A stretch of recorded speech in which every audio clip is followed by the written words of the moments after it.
오늘은 성령 강림 주일입니다. 우리 함께 마음 모두어서 우리 안에 주의 영이 임하기를, 우리가 사는 이 땅 곳곳에 하나님의 영으로 충만하기를 기도하는 마음으로 함께 예배드리겠습니다. 같이 묵상하시겠습니다. 후에 내가 내 영을 만민에게 부어주리니 너희 자녀들이 장래일을 말할 것이며 너희 늙은이는 꿈을 꾸며 너희 젊은이는 이상을 볼 것이며 그때 내가 또 내 영을 남종과 여종에게 부어줄 것이라. 아멘. 사랑의 하나님, 오늘 성령 강림 절기로 모일 수 있게 하신 것을 감사드립니다. 지치고 시들어 있고 때로는 외로운 우리의 삶에 주님께서 찾아오셔서 저희가 생동감 있게 하시고 소망 가득하게 하시고, 그래서 더불어 함께 성장해가는 아름다운 공동체들이 이 땅 곳곳에 이루어지게 하여 주시옵소서. 우리 안에 임하시는 예수 그리스도 이름으로 기도하옵나이다. 아멘.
사도신경으로 함께 신앙 고백하시겠습니다.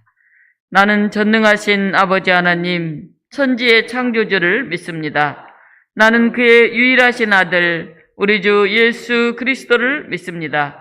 그는 성령으로 잉태되어 동정녀 마리아에게서 나시고 본디오 빌라도에게 고난을 받아 십자가에 못 박혀 죽으시고 장사된 지 사흘 만에 죽은 자 가운데서 다시 살아나셨으며 하늘에 오르시어 전능하신 아버지 하나님 우편에 앉아 계시다가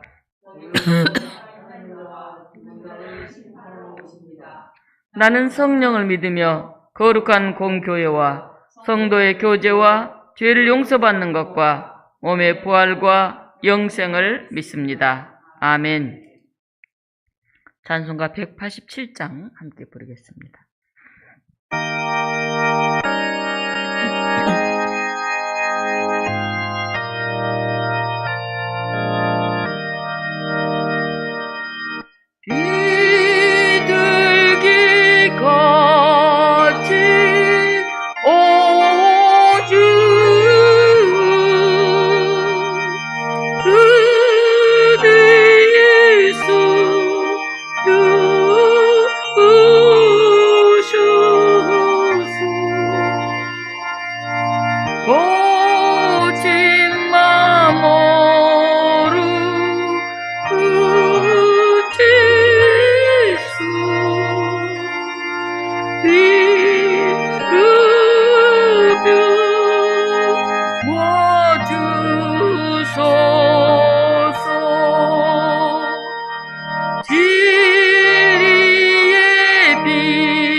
아멘.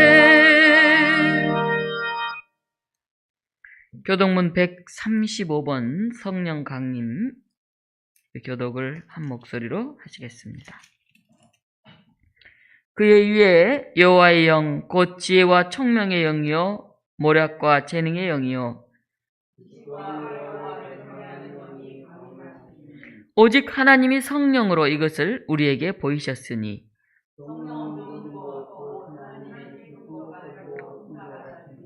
내가 아버지께 구하겠으니 그가 또 다른 보혜사를 너희에게 주사 보혜사 곧 아버지께서 내 이름으로 보내실 성령 그가 너희에게 모든 것을 가르치고 오직 성령이 너에게 임하시면 너희가 권능을 받고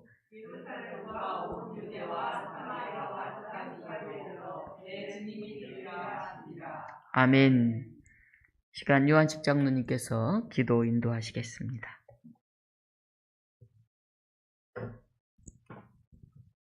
언제나 사랑과 빛으로 인도를 해주시는 하나님, 오늘 이 시간 성림 강림 주일 예배에 불러주시고 아버지를 부를 수 있도록 의의 옷을 입혀주심에 감사를 드립니다.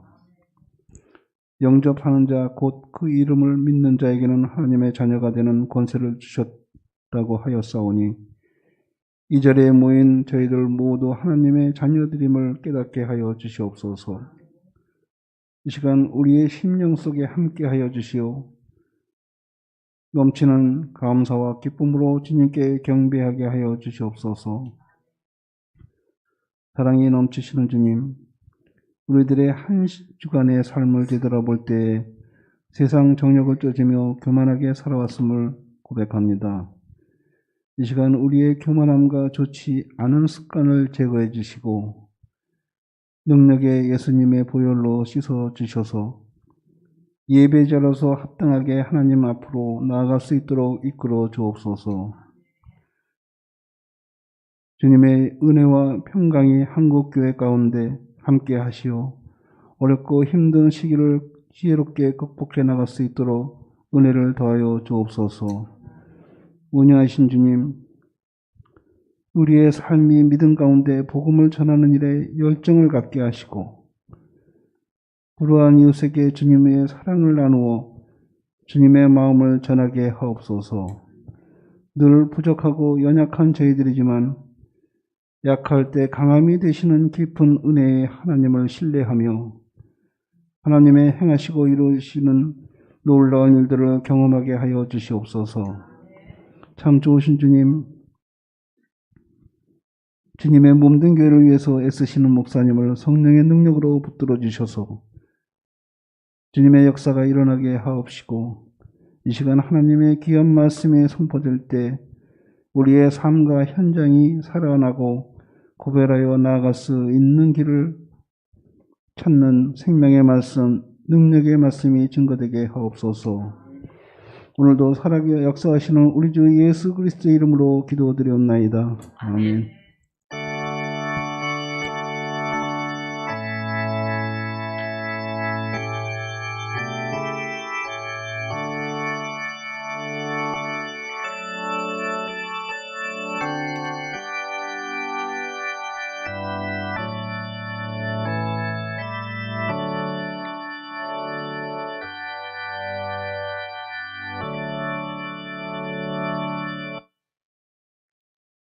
찬송가 192장 같이 부르겠습니다.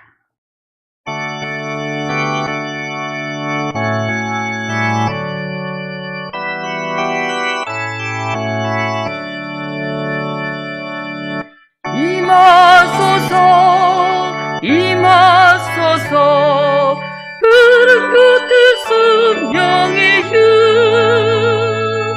이 세계를 굴뚝이 불어닥친 생명바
치유시켜 주옵소서. 임하소서 임하소서. 생수 같은 성육이여 거친들의 샘이 솟고 사막에 그르고 생수 같은 주의 성령 붓부같이 부어주소. 내 속에서 생명수가 흘러가게 하옵소서. 임하소서 임하소서. 기름 같은 성육이여 은혜로서 지르고 사랑으로서 내시여. 너의 영광 너의 삶이 끝까지 거듭보다 모든 세상 밝게다가 들리게 하옵소서. 아멘.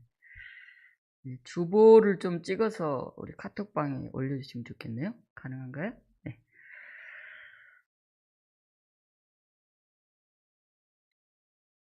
예, 오늘 우리에게 주신 하나님의 말씀은 창세기 11장 1절부터 9절 말씀입니다.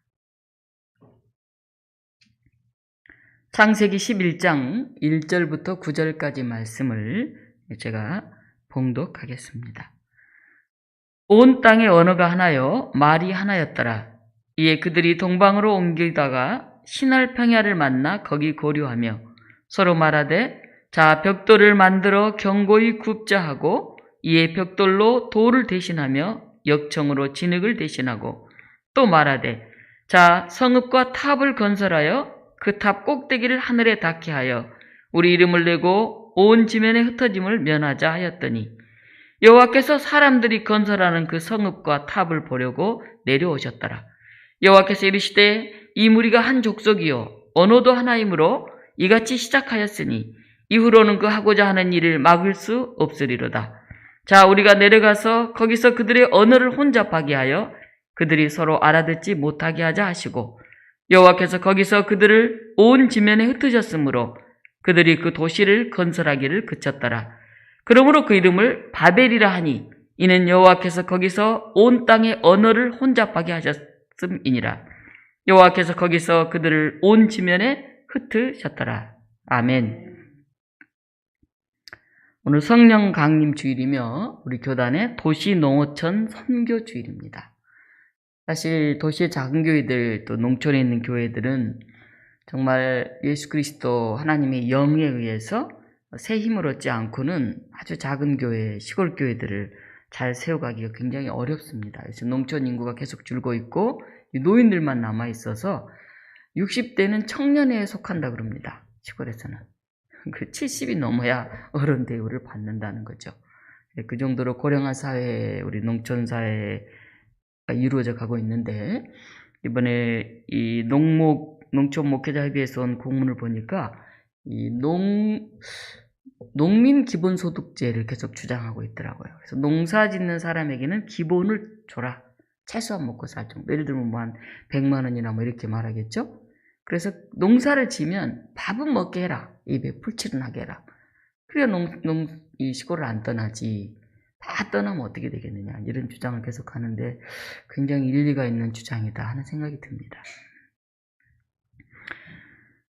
예수님이 부활하시고 이 40일 만에 부활 승천하셨습니다. 그리고 50일째 되는 날에 이 제자들이 다락방에 모여서 기도하던 중에 성령의 체험을 하게 됩니다. 사도행전 2장 4절에 보면 그들이 다 성령의 충만함을 받고 성령이 말하게 하심에 따라 다른 언어들로 말하기를 시작하니라. 이렇게 나와 있습니다. 성령이 말하게 하시니까 다른 언어들로 말하게 됐다는 겁니다. 그래서 거기에 있던 사람들이 서로 다 말을 알아듣게 되죠. 그래서 사람들이 깜짝 놀라고 신기하죠. 우리가 세계 각국에서 모여들었는데 어떻게 서로 다 말을 알아듣냐? 매우 신기하게 생각합니다. 그래서 함께 성전에 모여서 기도하면서 떡을 떼면서 하나님을 찬미합니다. 구원받은 사람이 나날이 늘어났다. 이렇게 사도행전의 성령 강림절에 대해서는 얘기하고 있습니다. 근데 오늘 우리에게 주어진 본문은 바로 바벨탑을 쌓는 이야기입니다. 창세기 11장 1절에 보면 온 땅의 언어가 하나요 말이 하나였더라 이렇게 나와 있습니다. 우리 영어 공부하느라고 머리가 아픈데 그렇죠? 아이고 말이 하나면 얼마나 좋을까. 우리 학생들이 이 말 제일 좋아해요. 언어가 하나였더라. 제발 언어가 하나면 좋을 텐데 왜 이렇게 사람들이 하나님 말을 안 듣고 욕심을 내고 그래서 이렇게 우리를 골치 아프게 하냐 뭐 이런 얘기를 합니다. 그래서 우리가 흔히 이 본문을 들을 때면 항상 그렇게 듣습니다. 사람들이 교만해져 가지고 하나님같이 되려고 이 하늘까지 탑을 쌓아서 올라가는 바람에 하나님이 다 흩어버리고 말도 다 이렇게 여러 말을 할 수밖에 없도록 그렇게 만들어버렸다. 진짜 그럴까요? 오늘 그 내용을 좀 한번 살펴보려고 합니다. 말이 하나이면 좋은가요? 언어가? 흩어지지 않고 같이 살면 좋은가요? 네, 그 얘기를 한번 해보려고 합니다. 오늘 11장 2절 보면 그들이 동방으로 옮기다가 신할 평지를 만나 거기 거류하며 이렇게 나와 있습니다. 네, 여기 신할 평지는 세계 4대 문명의 발상지 중 하나인 유프라테스 티그리스 강 사이에 그 메소포타미아 지역의 땅입니다. 혹시 지도 한번 보여주실 수 있겠습니까? 네. 여기 바벨탑 지금 쌓아가는 모습이죠? 네. 구름 위에까지 저렇게 높이. 네. 다음, 네. 네.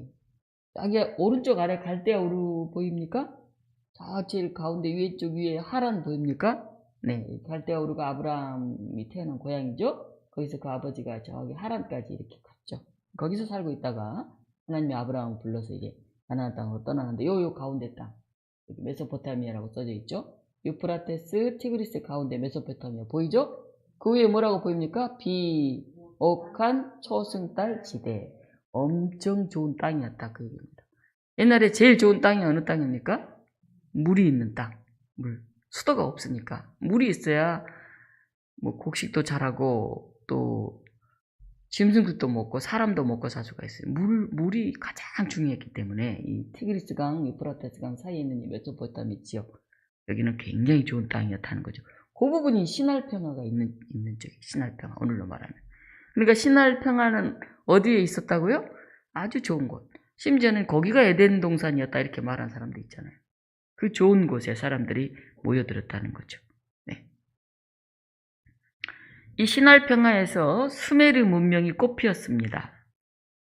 그래서 이 BC 3000년경부터 일어난 수메르 문명은 여러 가지 면에서 세계 최초의 기록을 가지고 있죠. 네, 최초의 도시국가가 여기서 생겼고요. 이 지역에서. 최초의 문자를 여기서 사용하게 됐어요. 최초의 법전이 만들어졌습니다. 최초의 학교가 세워졌어요. 그러니까 이 수메르, 메소포타미아 지역에 있는 이 신할평화 이쪽은 우리 정말 문명의 발상지 중에 또 최고로 치는 그런 곳이죠. 그런데 이 문화사적으로 유명하지만 우리가 성경에서 보면 아까 제가 설명했듯이 아브라함의 고향 우르가 있는 곳입니다. 갈대아 우르. 네. 당시 갈대아 우르 잠깐 사진 하나 보여주실래요? 갈대아 우르. 예. 우르를 보면 북쪽에 항구가 있고 지금은 저쪽이 육지로 더 깊이 이제 들어와 버렸는데 이 충족토로 인해 갖고 이제 내륙으로 쑥 들어왔는데 당시만 해도 항구가 좀 가까웠죠. 이 성역이 있고 서쪽 항구가 있습니다. 거주하고 있는 지역이잖아요. 유프라테스 강, 티그리스 강 사이에. 그래서 성 안으로 배가 들어올 수 있도록 그렇게 설계를 한 도시였어요. 굉장한 도시죠. 그 옛날에 갈대아 우르라고 하면. 아브라함이 살기 힘들어서 떠난 게 아니에요. 제일 좋은 땅에 살고 있었는데 그가 떠나라 그래서 오늘날로 말하면 아주 척박한 땅으로 떠난 거예요. 이 가나안 땅은 굉장히 척박한 땅이에요. 이 티그리스 유프라테스 강이 이쪽 수메르 문명이 꽃핀 여기는 이 신할 평지는 정말 세계에서 제일 좋은 에덴 동산이라 말할 만큼 그런 땅입니다. 거기서 이제 떠나는 거죠. 신할평기 좋은 지역에 바벨탑을 쌓고 있습니다. 네. 사람들이 이왕이면 좋은 땅에서 살려고 하지 않습니까? 그렇죠? 집을 사더라도 좋은 데 사야 집값이라도 오르고 살기도 편하죠. 예, 비옥한 곳, 물이 있는 곳, 거기 모여서 성과 탑을 건설해서 탑 꼭대기를 하늘에 닿게 하려고 합니다. 자, 성을 만들고 탑을 높이 쌓는 것은 문제인가요? 문제입니까? 그렇게 큰 문제가 될 것 같지는 않아요. 근데 뭐가 문제일까요? 이 바벨탑을 쌓은 목적이 문제입니다. 목적이. 그 목적이 뭡니까? 두 가지. 하나는 우리 이름을 내자. 또 하나는 흩어짐을 면하자. 이 두 가지가 문제예요. 이름을 내려고 한 것. 온 땅에 흩어지지 않으려고 한 것. 이 두 가지를 얘기할 수 있을 것입니다. 이름을 낸다. 여러분, 이름 나면 나쁘나요? 좋나요? 예. 긍정적인 면이 있고 부정적인 면이 있죠. 우리 이런 속담 자주 말하잖아요. 사람은 죽어서 이름을 남기고 호랑이 죽어서 가족을 남긴다. 뭐 그런 얘기 많이 하잖아요. 사람이 자기 이름을 남기려는 마음으로 인생을 산다는 것은 최선을 다해서 존경받고 인정받는 그런 건전한 인생을 살아야 한다. 그런 의미예요. 뭐 그냥 뭐 이름이 대단히 뭐 높아져야 된다는 게 아니고 사람이 사람답게 그렇게 살아야 한다. 이제 그런 의미죠. 그런데 지나치게 명예욕을 갖고 추악한 자리 다툼을 하다 보면 굉장히 피곤하잖아요. 서로 뭐 회장하려고 그러고 서로 뭐 장 되려고 싸우면 얼마나 정치권이 제일 추악하잖아요. 그렇죠? 그 의견이나 내용이 좋으냐 나쁘냐 이런 건 중요하지 않아요. 어떻게 헐뜯어서 저쪽 당을 상처를 입힐까. 나쁜 말만 계속. 사람들이 막 피곤하잖아요. 이제 들으면 텔레비 들었다가 아이고 국회의원들 나오면 그냥 사실 굉장히 중요한 거거든요. 정치라는 것은. 우리의 많은 경제적인 거 이런 교육적인 걸 다 결정하는 것들이기 때문에 굉장히 중요한 일이에요. 근데 이제 이렇게 자리 다툼 명예욕이 되면 그런 문제가 생기는 거죠. 이시선이라고 하는 사람 1625년에 태어난 사람인데요. 그분이 이런 얘기를 했어요. 이제 이름을 경계하는 글이라는 글을 쓰면서 실상이 없으면서 이름을 얻는 자는 마치 높은 나무에 올라가 사방을 바라보는 것과 같다. 한때 유쾌할지 모르나 폭풍이 불어오면 두려울 수밖에 없으리라. 한 2년 전인가 제가 숭례문학당 이제 강사로 프리랜서로 간혹 강의를 하는데 저한테 이제 TV에 나와서 이렇게 독서 뭐 이런 거에 대해서 얘기를 좀 함께 나누자고 숭례문학당에서 거기 이사 한 사람이 나가는데 이제 저한테 얘기가 들어왔어요. 제가 다른 일이 할 일이 너무너무 많았는데 TV 한번 나가는 건 좋은 것 같은 거예요. 그렇잖아요? 홍보도 되고 이렇게 그래서 좀 한번 나가볼까 생각했는데 시간이 너무 없는 그 내용을 준비해서 나가야 되는데 준비할 시간이 없는 거예요. 너무 촉박해서. 그래서 제가 아무래도 안 되겠다 하고 이제 안 나갔어요. 근데 이번에 또 이제 그 TV에 좀 나와서 올 가정의 달인데 이제 여성 목회자 한 사람, 교수 한 사람이 TV에 나가서 이제 얘기를 좀 하는데 저를 나오라고 하더라고요. 근데 보니까 내용이 별로 어렵지 않아서 제가 그냥 나가서 얘기를 할 수 있겠더라고요. 근데 제가 안 나갔어요. 그리고 이제 다른 우리 서울 경인지역 회장 되시는 목사님께 이제 나가시라고 이제 얘기를 했어요. 그러니까 사람은 이제 누구나 보니까 그 명예를 내고 싶은 마음이 사람이 있는 거죠. 좋은 의미로 낼 수도 있잖아요. 홍보도 되고 이제 이런 의미로. 이제 나쁜 의미로 이제 내는 수도 있잖아요. 근데 그 어떤 분이 TV에 나왔어요. 제가 아는 분인데 보니까 너무 말을 못하는 거예요. 그래서 TV에 나와서 좋은 게 아니라 그분을 보니까 너무 자기의 나쁘게 말하면 무식이 탄로가 난다는 거예요. 그래서 아유 저분은 참 안 나왔으면 좋을 텐데 제 마음속에 참 괜히 나와서 새칭 말하면 쪽팔리는구나. 그냥 안 나왔으면 좋을 텐데 그런 생각이 들었던 적이 있어요. 오늘 이시선 씨가 그런 얘기를 했잖아요. 실상이 내용이 실력이 없는데 높은 나무에 이제 올라가 사방을 바라보는 거. 언제 바람을 푹 떨어지잖아요. 준비되고 정말 나눌 수 있을 때 그 자리에 서는 게 좋은 거지. 무조건 뭐 이름 내고 무슨 회장하고 뭐 TV 나오고 이런 게 좋은 게 아니다 하는 얘기입니다. 제가 그분을 보면서 안 나가길 잘했네. 제가 속으로 그렇게 생각했던 기억이 납니다. 다음에 또 나오라 그러면 제가 기회가 되면 한번 나가볼 생각은 있는데 또 기회가 올지는 모르겠어요. 자, 이에 반해서 자기 이름을 내려고 막 이렇게 높이 탑을 쌓았던 사람들에 반해서 하나님의 부름에 순종하여서 그분이 부르신 목적과 뜻을 살려나갔던 사람이 있습니다. 아브라함이죠. 근데 그 아브라함의 이름은 굉장히 높아졌어요. 아브라함의 이름. 아브라함은 롯과 자기의 목자들이 물 때문에 막 싸울 때 롯, 네가 좋은 자리 먼저 골라라. 네가 오른쪽 고르면 나는 왼쪽 고르면 오른쪽 고를게. 골라라. 이렇게 해서 롯이 탁 보고 좋아 보이는 소돔과 고모라를 탁 골랐죠. 잘못 고른 거죠. 우리가 좋아 보인다고 탁 고르면 그게 다 좋은 게 아니에요. 또 멜기세덱이 전리품을 가지라고 전쟁에서 이제 아브라함이 이기고 가니까 이렇게 가지라고 그랬는데 아브라함이 안 가졌잖아요. 내가 치부하게 할까, 불을 막 이렇게 자기 것을 했다 할까 싶어서 나 한 가지도 하나도 안 갖겠다. 아브라함이 안 가졌잖아요. 참 아브라함은 이제 지혜롭죠. 공자가 그런 얘기를 했는데요. 견리사의 그런 말을 했어요. 견리사의. 이익이 눈앞에 보이거든 먼저 의를 생각하라. 견리사의. 우리가 생각할 때 이익이 눈앞에 보이면 훌떡 그걸 집어먹으면 잘못하면 체한다 이거죠. 이걸 내도 먹어도 되나? 내가 가져도 되나? 이 자리에 내가 앉아도 되나? 여기 내가 나가도 되나? 서도 되나? 이게 옳은가? 의로운가? 많은 사람한테 공정한가? 내가 할만한가? 그걸 먼저 생각하라는 거예요. 쑥떡 그냥 TV도 나가고 뭐 회장도 하고 뭐 아시구나 이렇게 하면 그 자리가 높아지는 게 아니라 잘못하면 쪽팔리는 자리가 된다 하는 것입니다. 수준도 안 되는데 막 나서서 한다든지 다른 사람이 해야 되는데 막 자기가 한다든지 이렇게 되면 하고도 요거도 먹는 그런 자리가 됩니다.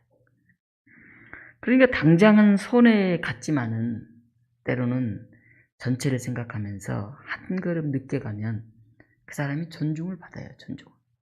한 번 먼저 막 해당하려고 그 난리를 그 다음에 하면 어때요? 그 다음에 하면 어때요? 또 안 하면 어때요? 근데 그걸 가지고 막 그냥 싸우고 척을 치고 막 이러는 사람들을 봅니다. 오늘 두 번째, 온 땅의 흩어짐을 면하자. 네, 바벨탑을 쌓던 사람들 하나님이 흩어지게 만드셨다. 흩어지지 않으려고 한 것이 또 하나의 이제 내용, 심판의 내용이 되는데요. 좋게 말하면 안 흩어지고 딱 뭉쳐 있으면 단결이 잘 돼서 어때요? 좋잖아요. 그죠? 그런데 나쁘게 말하면, 부정적으로 말하면 끼리끼리 똘똘 뭉쳐가지고 뭘 딱 자기들이 독차지하려고 하는 그런 폐쇄적이고 편협적인 그런 흩어지지 않으려는 것은 굉장히 나쁘잖아요. 하나님은 흩어지는 걸 좋아하실까요? 똘똘 뭉치는 걸 좋아하실까요? 어떠세요? 예, 그러면 여러분은 똘똘 뭉치는 걸 좋아하십니까? 흩어지는 걸 좋아하십니까? 상황에 따라 다릅니까? 창세기 1장 28절 보면 하나님은 세상 만물을 창조하시고 인간을 창조하시는 그들에게 복을 주셨어요. 복의 내용이 생육하고 번성하여 땅에 충만하라 이렇게 말씀하셨어요. 땅을 정복하라 이렇게 말씀. 충만하고 정복하려면 어떻게 해야 되죠? 똘똘 뭉쳐 있어야 되나요? 흩어져야 되나요? 뭉쳐야 돼요? 혼동스러워요? 뭉쳐야 되는지 흩어져야 되는지? 정복하려면 나가야 되잖아요. 나가야 뭘 정복을 하죠. 이 안에만 꼭 있으면 어떻게 해요? 인간의 탐욕이 끝이 없잖아요. 우리는 그죠? 아담과 하와가 선악과를 따먹고 또 그 아들 가인은 동생을 죽이고 더 살기 좋은 곳으로 계속 이제 옮겨 다니죠. 근데 거기서도 사람들이 계속 부패해요. 창세기 6장 11절에 보면 이런 말씀이 있습니다. 그때 온 땅이 하나님 앞에 부패하여 포악함이 땅에 가득한지라. 그러니까 하나님이 어떻게 하시죠? 홍수로 세상을 심판하시죠. 부패하니까. 그래서 이제 노아와 그의 아들들이 살아남는데요. 이 노아의 방주에서 나와 살아남은 그 노아와 그 아들들에게 하시는 말씀이에요. 창세기 9장 1절, 2절에 이렇게 말씀하세요. 하나님이 노아와 그 아들들에게 복을 주시며 그들에게 이르시되 생육하고 번성하여 땅에 충만하라. 어디서 많이 들어보지 않았어요? 아담과 하와에게 복을 주시면서 하신 말씀 싹 쓸어버리고 다시 이제 새로운 세상을 다시 이제 만들어가게 하시면서 또 다시 말씀하시는 거예요. 생육하고 번성하여 땅에 충만하라. 그러니까 어떻게 됐나요? 노아의 아들들 셈, 함, 야벳을 통해서 여러 족속으로 이렇게 쫙 흩어집니다. 퍼져요. 그게 창세기 10장에 나와요. 10장. 그리고 오늘 우리가 읽는 게 창세기 11장이에요. 사람이 다 이렇게 퍼졌어요. 세상에 여러 족속으로 흩어졌어요. 근데 오늘 11장에는 사람들이 신할 평화를 모여들어요. 제일 좋은 데로 모여듭니다. 그래서 우리 흩어짐을 면하자. 우리끼리 여기 모여서 똘똘 뭉쳐서 우리 이름을 내자. 이렇게 얘기를 합니다. 고향을 떠나지 않고 평생을 사는 사람이 있어요. 평생 거기서만. 잠깐 나갔다 온 적은 있지만. 네. 근데 어떤 사람은 도시로 나와서 사업도 하고 건물도 짓고 그렇게 사는 사람이 있어요. 또 어떤 사람은 아이고 이 땅은 너무 좁아. 그렇죠. 중국으로 뭐 이렇게 미국으로 세계화된 시대에 막 이렇게 나가는 사람들이 있습니다. 아마 이런 세계화, 우주화된 이런 시대에 있어서 꼭 고향에서 또 우리나라에서만 산다고 해서 그게 이상적이다. 그렇게 얘기할 수는 없을 것 같아요. 그런데 신할 평지에 모여 바벨탑을 쌓던 사람들이 온 지면의 흩어짐을 면하자. 그렇게 말합니다. 사실 우리는 부여받은 사명이 있죠. 네. 생육하고 번성하고 퍼져나 충만하라. 땅에 충만하라. 무엇을 위해서요? 하나님의 영광을 위해서. 하나님 나라와 그의 의를 위해서. 우리는 그런 사명을 받았죠. 온 땅에 충만해서 세상을 잘 다스리면서 하나님의 이름을 높여야 될 그런 인간들이 자기들이 보기 좋아 보이는 신할 땅에 다 모여서 흩어지지 않고 똘똘 뭉쳐서 누구의 이름을 높이려고 합니까? 자기 이름을 높이려고 하죠. 제가 어릴 때 이런 얘기를 많이 했는데 요즘 젊은 사람들은 알지 모르겠네요. 그래서 들어는 봤겠죠. 뭉치면 살고 흩어지면 죽는다. 맨날 이런 얘기 했어요. 모여서 구호처럼 막 외치기도 하고. 뭉치면 살고 흩어지면 죽는다. 이렇게 굉장히 전투적인 사실 말입니다. 이 말이. 남북이 사상적으로 체제적으로 나뉘어져 있어가지고 뭐 민방위 훈련으로 웽하면 들어가 숨고 밖에 나오지도 못하고 최근까지도 그랬죠. 굉장히 전쟁 위협 속에서 가슴을 졸이면서 언제 또 쟤들이 쳐들어오나 막 이렇게 살았어요. 실제 그런 위협이 종종 있기도 했죠. 근데 많은 경우는 독재를 행하는 군인들이 정권을 유지하기 위한 수단으로 이용되곤 했어요. 막 물이 63빌딩 여기까지 잠긴다고 막 TV에 나오고 다 성금 내고 난리가 났죠. 나중에 보니까 그럴 수가 불가능한 일이었어요. 그런 식으로 굉장히 자기들의 정권을 위해서 막 끄떡하면 쳐들어온다 뭐한다 이런 얘기를 사람들이 불안하게 만들고 하나로 이렇게 되게 만드는 이런 일을 했죠.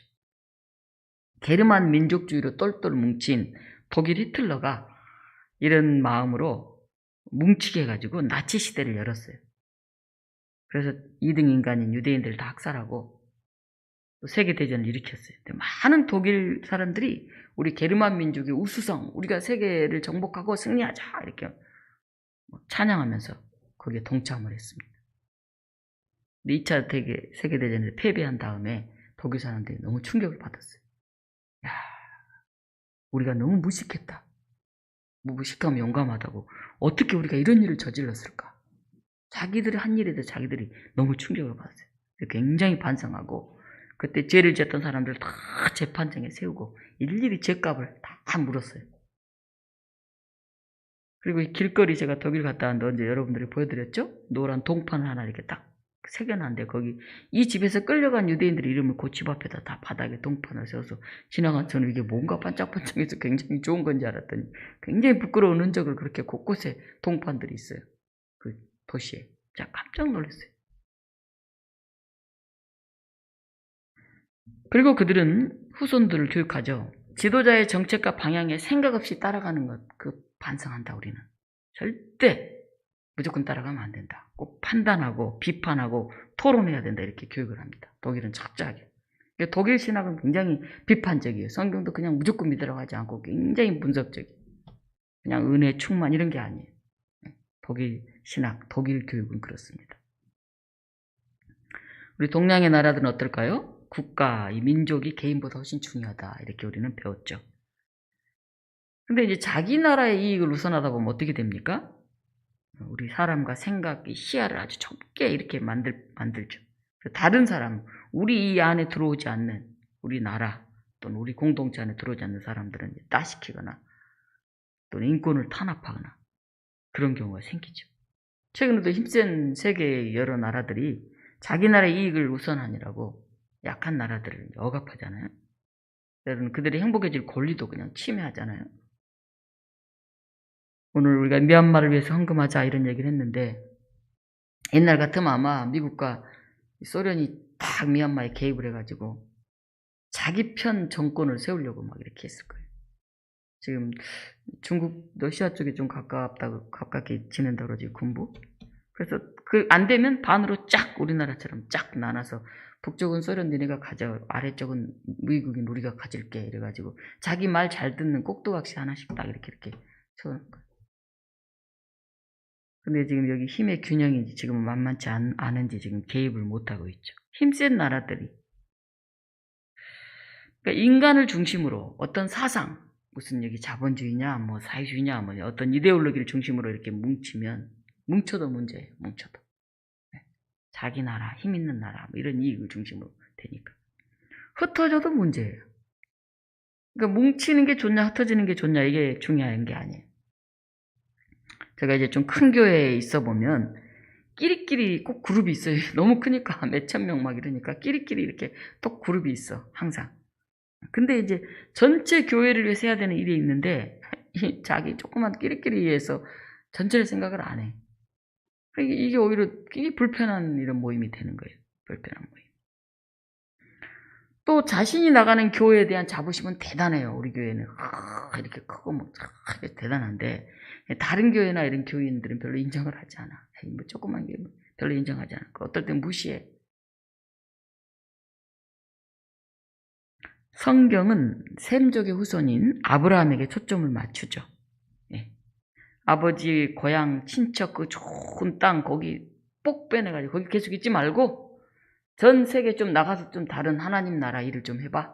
다른 백성들 좀 만들어봐. 이렇게 푹 빼서 고생스러운 데로 딱 보내죠.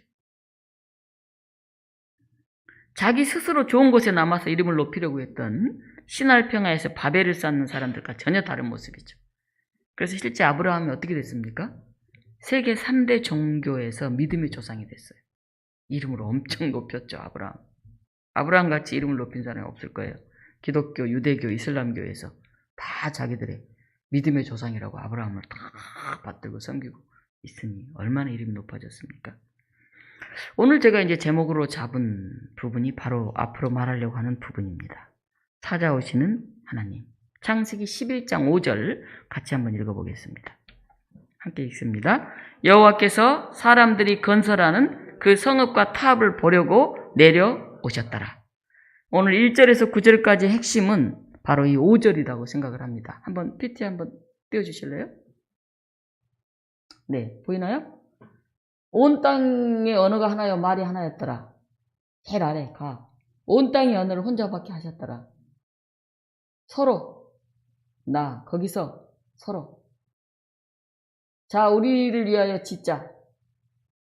자, 그들의 언어를 혼동하게 하자. 이렇게 가운데가 여호와께서 내려오셨다는 그 핵심으로 이렇게 앞뒤가 딱 나눠져요. 대꾸가 딱 맞아요. 천천히 한번 봐보세요, 나중에. 네, 오늘 시간이 없어서 제가 자세하게 보여드리지 못했는데. 네. 핵 중심이 이거예요. 여호와께서 내려오셨다. 그리고 위아래가 짝짝짝짝이 맞으면서 전혀 다른 내용이 전개가 되고 있습니다. 여호와께서 내려오시기 전, 내려오신 후가 달라지고 있죠. 바벨탑을 쌓고 있는 인간에게 하나님이 직접 찾아오셨어요. 당시 사람들끼리는 소통이 잘 되고 있었어요. 바벨탑을 쌓는 사람끼리는 소통이 잘 돼서 그 어마무시한 성을 쌓고 있어요. 그 반면에 하나님과의 소통은 전혀 이루어지지 않고 있어요. 왜냐하면 하나님의 뜻과 어긋나는 소통을 하고 있으니까, 우리의 이름을 높이는 그걸 의논하고 있으니까. 하나님의 뜻과 어긋나는 이야기는 아무리 사람들끼리 잘해도 그게 독재하는 길이 될 수도 있고 자기 이익을 위한 길이 될 수도 있고 하나님과 전혀 다른 그런 길이 될 수가 있어요. 하나님이 직접 내려오셨습니다. 하나님은 인간을 찾아오시는 분이세요. 죄를 짓고 숨어있는 아담과 하와를 하나님이 찾아오셨어요. 에덴에서 추방하시지만은 가죽옷을 지어 입히시죠. 거절당한 애분을 드린 가인, 동생을 죽인 가인에게 하나님이 찾아오셨어요. 그래서 하나님에게 가인에게 표를 주면서 너를 만나는 사람들이 너를 죽이지 못하게 하겠다 이렇게 얘기하셨잖아요. 아브라함에게는 하나님이 수없이 찾아오십니다. 소돔과 고모라 성에 사는 롯에게도 하나님이 찾아오셨죠. 천사들이 찾아와가지고 이 성이 이제 망할 거라고 빨리 여기를 벗어나라고 얘기를 하잖아요. 사람을 찾아오신 하나님의 모습은 독생자 예수님의 탄생에서 절정을 드러내죠. 절정을. 인간의 몸을 입고 급기야는 우리 인간 세상에 풍덩 하나님이 찾아오셨죠. 여기 이 하나님이 찾아오셨다, 이 하나님이 내려오셨다, 이 단어가 야라드라는 낱말입니다. 야라드는 하나님이 나타나셨다, 현현했다 이럴 때도 야라드란 말을 종종 씁니다. 그 출애굽한 이스라엘 백성이 시내산에 이르렀을 때 하나님이 그들에게 내려오셨다. 이게 야라드예요. 야라드. 하나님이 나타나셨다. 사람들은 탑과 도시를 건설해가지고 자기들의 생활 기반을 든든히 하려고 그러죠. 자기 아성을 굳건히 쌓으려고 그러고 자기 이름을 높이려고 그러고 자기 자식들에게 후손들에게 그걸 넘겨주려고 그러죠. 그건 아마 바벨탑 사건만이 아닌 오늘 이 현대에도 똑같지 않나 그런 생각을 합니다. 끼리끼리 모여가지고 자기들의 이름만을 높이려고 하는 그 천박한 곳에 하나님이 직접 오십니다. 왜 오셨을까요? 세상에서 무너져버릴 탑을 쌓고 있는 사람들을 영원한 하나님의 도성으로 인도하시기 위해서 하나님 직접 내려오셨습니다. 사람은 자기의 생활 터전을 든든히 세우려고 하는 그런 목표를 가지고 있죠. 그런 본성이 있어요. 뭔가를 더 소유하려고 하는 그런 속성이 있습니다. 그래서 튼튼하고 넓고 좋은 집, 그런 집을 싫다고 할 사람은 거의 없어요. 근데 우리 인생의 목표가 그것뿐이면은 너무 허무하고 초라하죠. 장차 하나님 우리에게 너 무엇하다 왔냐? 너 무엇을 소유하려고 애쓰다 왔냐? 이렇게 물어보면 하나님 저 38평짜리 살았습니다. 이렇게 말할 수는 없잖아요. 그렇죠? 하나님 저 통장 잔고가 지금 10억 있습니다. 이렇게 말할 수는 없잖아요. 저 성도 2,000명 되는 교회 목회하다 왔습니다. 이렇게 밖에 대답할 수 없다면은 그 진짜 천박하고 부끄러운 답이 아니겠습니까? 교인들도 이렇게 물어요. 교인 몇 명이나 됩니까? 이렇게 물어요. 교회 예산이 얼마입니까? 1년에 이렇게 물어요. 이런 물량적인 물음은 세상적인 질문이죠. 이렇게 좀 물었으면 좋겠어요. 그 교회의 비전은 뭡니까? 올해 주요 목표했던 것들은 이루어지고 있습니까? 요즘 어려운 건 없습니까? 코로나 시대에. 교회는 목사님이 가고 나서 어떻게 변화했죠? 이렇게 물어봤으면 좋겠어요. 네. 이런 물음이 필요한 거 아닐까요? 하나님은 이집트에서 학대받는 히브리 민족들을 구원하시려고 그들이 있는 곳으로 내려오셨죠. 죄에서 구원하시려고 우리를 새로운 인생을 살게 하시려고 회복시키려고 영생을 주시려고 인간의 몸을 입고 우리 안에 내려오셨죠. 우리가 믿는 하나님은 낮아지신 분이고 낮은 곳으로 찾아오시는 분이에요. 오늘 또 세상 사람들은 높아지려고 하고 뭔가 탑을 쌓으려고 하고 끼리끼리 뭉치려고 하는데 오늘 이 성령 강림 절기에 우리가 다시 생각해야 됩니다. 우리는 하나님이 원하시는 그런 말을 하고 사는가? 영어를 하냐 한국말 하냐 이게 중요한 게 아니에요. 여러 가지 말을 해도 괜찮아요. 그 내용이 하나님이 뜻하시고 하나님이 원하시는 것인가 그걸 우리가 알아야 한다는 것이죠. 서인석 씨라는 분이 이런 말을 했어요. 다른 말을 하는 것은 결코 저주가 아니다. 언어가 여러 가지인 게 저주가 아니라는 거죠. 하나님의 저주는 다른 말을 하는 것을 인정하지 않고 하나님의 말을 통해서 하나님을 거역하는 행위를 일삼는 것, 거기에 있다 이렇게 말했어요. 다른 말하는 걸 인정하지 않는다는 게 뭡니까? 자기가 똑같은 생각을 해야 되잖아요. 다른 사상적으로 다른 책을 본다든지, 이 독재 사회에서는 그거 못하게 하잖아요. 여러 다른 말을 인정해야 된다는 거예요. 하나님의 말이라고 하면서 막 정말 너무나 말 같지 않는 말을 광화문에 모여서 하는 그런 사람들이 있지 않습니까? 그게 오히려 저주다는 거예요. 그게 똑같은 말 다 내 말을 들어라, 그게 아니라는 거예요. 오늘 성령 강림 주일에 우리의 생각과 우리의 말이 통하는 날이 되었으면 좋겠습니다. 우리끼리 똘똘 뭉쳐서 하나님의 뜻은 귀 기울이지도 않고 우리 교회, 우리 가족, 우리 나 이렇게 이기적으로 나가면 안 되겠죠.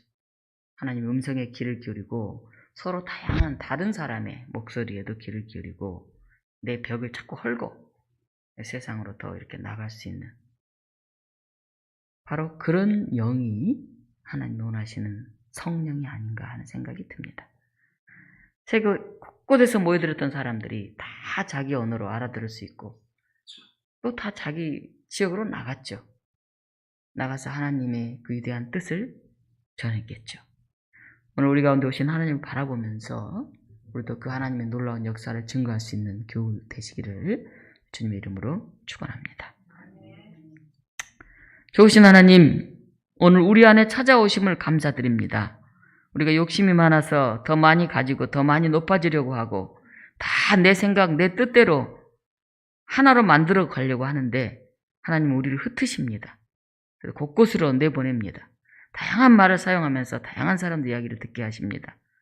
하나님, 우리가 늘 열린 사고를 하게 하시고 내 생각 이전에 하나님의 말씀하심에 귀 기울이는 그 하나님의 영의 인도하심을 받는 저희들이 되게 하여 주시옵소서. 예수 그리스도 이름으로 기도하옵나이다. 아멘. 말씀송 함께 부르시겠습니다.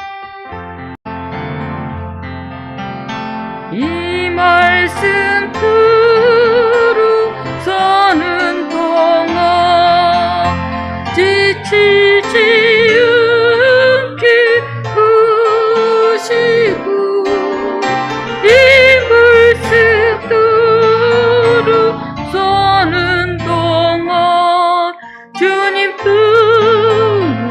이루소서. 이 말씀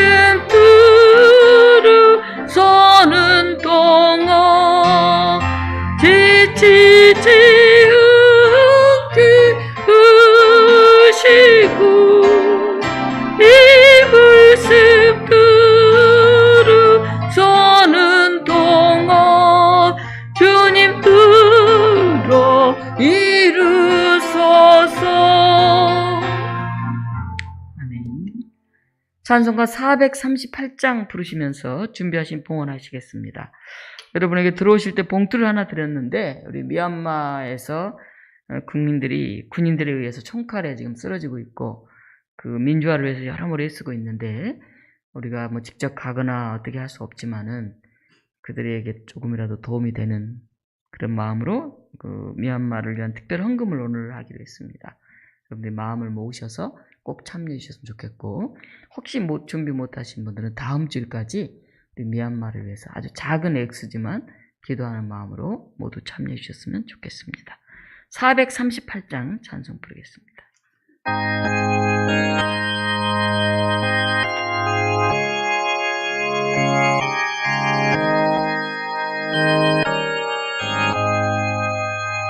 내 흉부지 은총 입어 중환죄지 부끄부니 슬픔 받은 이 세상도 천국으로 우후도다 할렐루야 전연 곳에 네 모든 죄 사함받고 주 예수와 동행하리 그 어디나 흔들러라 주 희울과 뺏기 주리 멀리 배도 내 꿈속에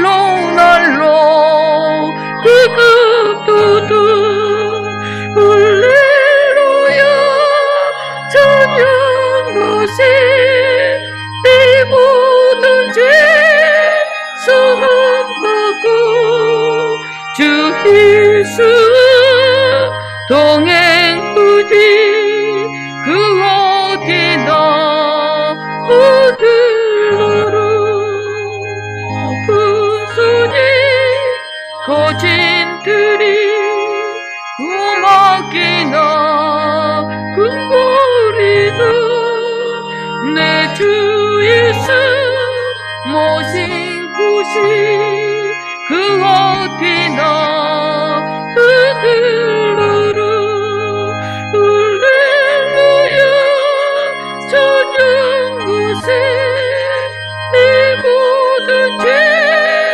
사함받고 주 예수와 동행하리 그 어디나 흔들러라. 아멘. 이 시간 알림과 교제 시간입니다. 아마 이 시간 집에서 함께 예배드리고 있는 우리 성도들, 그리고 또 멀리 외국에 있는 우리 성도들 기억하면서 여러분들 마음들을 모아주시면 좋겠습니다. 우리 하나됨을 위해서 하나님의 음성 앞에 우리가 귀를 기울이는 그런 주의 영의 인도하심을 받는 삶에 대해서 서로 위로하시고 기도하시고 축복해 주셨으면 좋겠습니다. 오늘 예배 중에 미얀마의 평화와 민주주의를 위해서 우리가 헌금으로 참여를 했습니다. 2월달부터 시작돼서 지금까지 수많은 사람들이 죽어가고 있는데 정말 미얀마가 어떤 소수의 권력자들이 마음대로 하는 그런 나라가 아니라 많은 국민들의 소리에 귀를 기울이고 그들에 의해서 다스려지는 그런 나라가 되도록 여러분들이 함께 기도해 주셨으면 좋겠습니다. 이번 수요일날 우리 성경 통독 모임, 청년 모임이 있겠습니다. 함께 기도하시겠습니다. 생명의 하나님, 오늘도 저희에게 건강을 주시고 이렇게 주일날 주회전에 나와서 예배드리게 하신 것을 감사드립니다. 몸이 불편한 교우들이 있습니다. 오고 싶어도 오기 힘든 그런 사람들이 있습니다. 또 멀리 있는 교우들이 있습니다. 이 시간 영상을 통해서 우리와 마음을 함께하고 있는 교우들이 있습니다. 하나님, 주님께서 찾아가 주셔서 우리 성도들의 마음에 평화를 주시고 그 어디서나 하늘나라를 누릴 수 있게 하시고 우리가 가는 곳곳이 기쁨이 있고 감사가 있는 그런 공동체로 세워질 수 있도록 우리가 늘 노력하게 하여 주시옵소서. 우리는 때로는 욕심도 많고 너무 연약하고 너무 나약하지만은 성령께서 우리를 인도하셔서 우리가 이런 일에 쓰임받을 수 있도록 늘 동행하여 주시옵소서.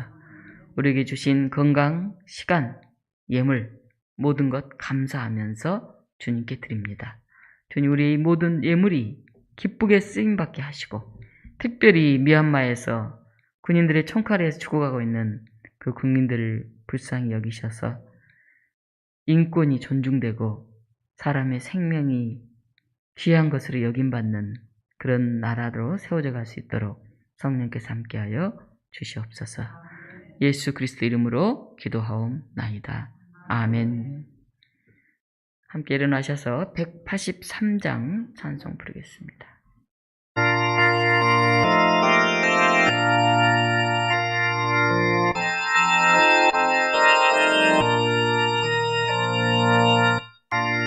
그래 마른 불부지 기들을 뜨이었고 주님이 약속한 성도 끝줄이 기다리네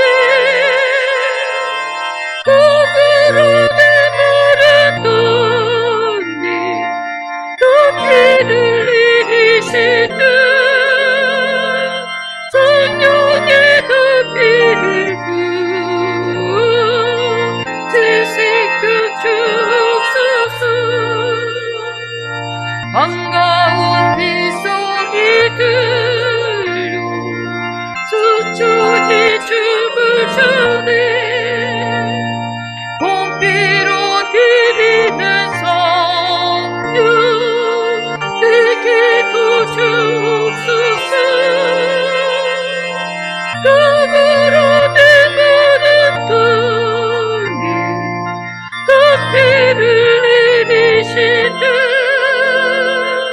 성령의 덮비를 부어 새 생명 주옵소서. 절 따라 우러를리려 두목이 무서우지 갈급한 내 심령이 성령을 부르소서. 그들에게 마른 땅에 땀비를 내리시듯 성령의 땀비를 부어 새 생명 주옵소서. 참되신 사랑 기후도 웃길 수 있으려 오늘의 흡족거들이 주실 줄 믿습니다. 그물음의 마른 땅에 땀비를 내리시듯 성령의 덮비를 부어 새 생명 주옵소서. 아멘. 광고 하나 하겠습니다. 이따 가실 때 빵은 물론 가져가시고 이 올라가시면 이 손 소독하는 손 세족대 한 통과 마스크 한 통씩이 있으니까 가져가셔서 건강하게 집에서 잘 손도 잘 닦고 건강한 모습으로 지내시기를 바랍니다. 예, 기도하시겠습니다. 우리 주 예수 그리스도의 은혜와 하나님의 크신 사랑과 성령의 역사하심이 오늘 이 어렵고 답답한 세상 속에서 주의 영을 바라보며 그 인도하심에 따라 살고자 애쓰고 결단하는 사랑하는 독립문 교우들과 또 우리와 함께 예배하지 못하지만 이 시간을 기억하고 있는 우리의 믿음의 형제자매들과 이 땅 곳곳에 주의 이름으로 살고자 애쓰고 나아가는 정의와 평화를 위해 힘쓰는 사람들 가운데 지금부터 영원토록 함께 하옵시기를 간절히 축원하옵나이다. 아멘.